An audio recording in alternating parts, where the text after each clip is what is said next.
To John again. Stockton has a wine bottle recycling operation, so how can we get a CRV on wine bottles, which is the California... You asked me. Yeah. Well, Patty's married to a winemaker. Yeah. You know, I got to tell a story. A few years ago, E-Magazine, somebody interviewed me about glass in California. So I did a little bit of research, and glass prices are really stable. I mean, there's glass is pretty easy to make, and so there's a low scrap value, and then the deposit value is low as a percentage of the material because it only applies to beer and soft drinks, doesn't apply to wine and liquor. So I commented that, you know, there's a lot of glass, and the reporter asked where was it going, and I said, well, I understand a lot of it was going back into wine bottle manufacturing in certain areas, and so a couple weeks later, I get a call from an engineer for Gallo wanting to know where he could get some of this recycled glass for wine bottles. And I said, well, you might want to go talk to your procurement people because, you know, the rule is, I guess, that Gallo is calls the shots on it. They're big enough. I'm not sure anymore. You know, I'm close to some winemakers who are very sustainable, biodynamic. You know, they wouldn't hesitate, I think, to support recycling for that material. Liquor makes even less sense, you know, and it's really the strength, I'm sure, of the lobbyists, but, you know, maybe that's a fundamental problem that we could discuss ad nauseum. But I don't know if we could solve that problem. Why there's a deposit on a soft drink in a container and not on hard liquor or wine in the same container is crazy. And I tell you, as someone who manages the operations contract at a MRF, there's no difference when those bottles come over the line. They're the same bottles, and so it's illogical.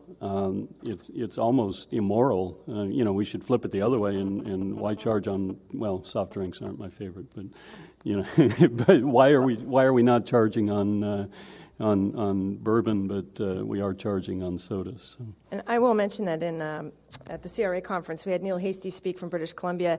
He runs their beverage container program on behalf of many of the same companies that we have, Safeway, Pepsi, Coke, and it's all a producer-managed system. The producers manage the money, the producers and the private sector manage and design the entire system, and they have very high recovery rates, and they have a deposit. I mean, they use the deposit as an incentive to get those materials back. It's hard to believe that 5 or 10 cents on a bottle of wine would make somebody go switch to, water, you know, and Patty? so. Yeah. So Patty's going to talk when the mic. I'll come to the defense of the wine industry here. They use the vast majority of the recycled glass that we create here in California. The vast majority of it does go back into wine bottles. So they are using a huge amount of recycled content to their credit. Yeah. Just thought I would. Yeah, it does make it tough for economics, and you know, without the deposit on soft drinks, beer, and other beverages in glass, you know, some people would probably be asked why recycle the glass at all, and it barely.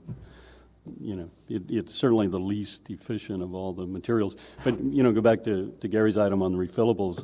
I was president of a large apple ranch for some years, and we put a deposit on our cider jugs of 50 cents and $1 and got them back and sent them out to be washed and reused. And that went on for a long time until the washing operation closed up, and we were left with, and we didn't take the deposit off, but we still get them back. But really the reuse is bottles. Yeah, but we reuse used to go to the gas station and bring back our glass Coke bottles in a little wood rack, and it was just what you did. Yeah, it's not well, you know, and again, you know, if our mindset is it's waste, then you throw it out. If it's a material, it's already a bottle, and washing it and refilling it is really not that difficult. I've got a couple more questions. Just a follow-up, though. If the majority of the recycled glass goes to the wine industry and they don't have a fee on them for the CRV, how about if they got exempted or a reduced CRV system cost for whatever materials they purchased? That way you're linking their good use of glass to decrease their opposition to the bottle fee. I don't know whether that's ever been tried. Nick Lapis could probably answer that question.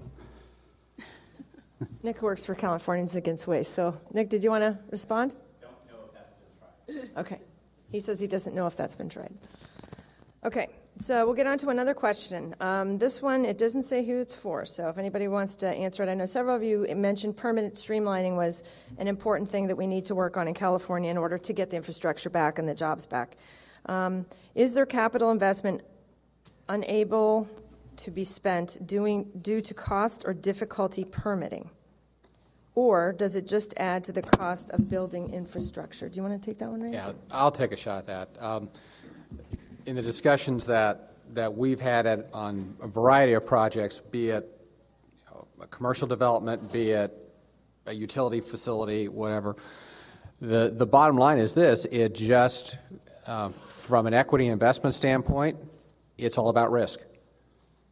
And the permitting process creates uncertainty, which creates risk, which then means that capital needs to have a higher rate of return to basically balance off against that risk. And that's just basic economics 102. And so the regulatory environment that we have set up right now creates a longer timeline where greater things can happen. And quite often in our process, we have unknowns that occur, and that's just part of life. But the longer you create the timeline, the longer that those things can occur. So yes, it does create environments where capital says, well, unless I get, instead of 10%, I got to have 13% return, and the project can't handle that, then that equity goes and looks for something else. Mm-hmm. Anybody else want to tackle that?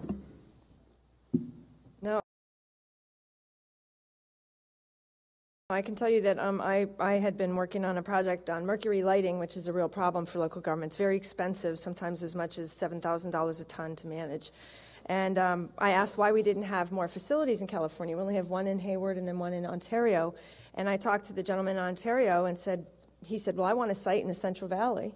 But he said, it's going to take me 2 years and $70,000 to get a permit from DTSC. And that's not even assuring me that I can get the local permits and overcome the NIMBY problem that I have a mercury product to recycle. So these are some of the real issues that we hear about when we're trying to, make it cost effective to recycle even. The batteries are the same thing. Our batteries are going back to Pennsylvania or up to British Columbia.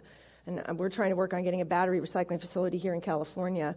The older technologies have a lot of emissions, but the newer ones apparently are much, much better. So anyway, these are the real problems that we're seeing with permitting. Mm-hmm. And that's part of the reason why I said it. It's so good to see some of the staff of the legislature here. I wish staff of all the legislature was here, and to sit through just an EIR scoping meeting at a local level.